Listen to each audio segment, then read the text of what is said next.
have hope in the United Church, but it's in a peculiar place.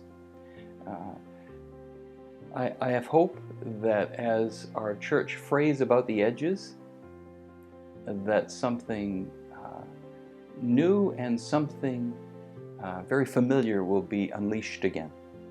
I think there is an energy that comes from knowing that all you've got is God.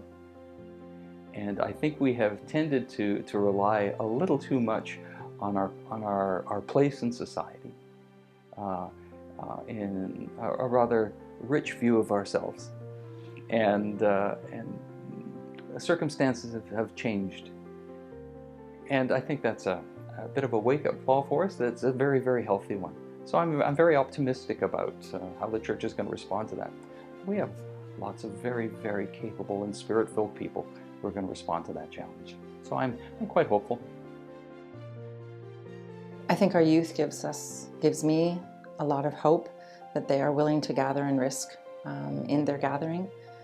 I also hear conversations about we're not going to disconnect, we're going to stay connected in whatever form our church takes, because God is alive and well, and Spirit is alive and well, and we as the church, if we keep talking, if we keep communicating, if we keep supporting, then we will be alive and we will be well.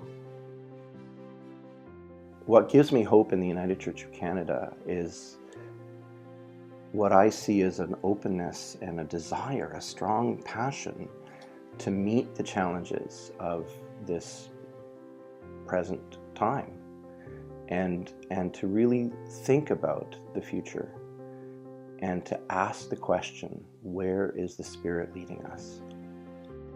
Because that's, I believe that's what we need to do, is really listen and watch and see where the kingdom, the reign of God is coming to light, coming to birth, and to join that effort, to be part of that in the ways that God calls us to do. I think for where I am, if I can use that as kind of a base point, it's a congregation that has all generations represented. That is probably the most ethnically diverse congregation I've been in ministry with, which sounds odd, having done ministry across the country. It's Prince George that's the most diverse, as opposed to a larger urban center somewhere else. That mixing together of experiences and realities and contexts and stories, and then weaving those all together, that's just an amazing experience. It's an amazing place to do ministry from.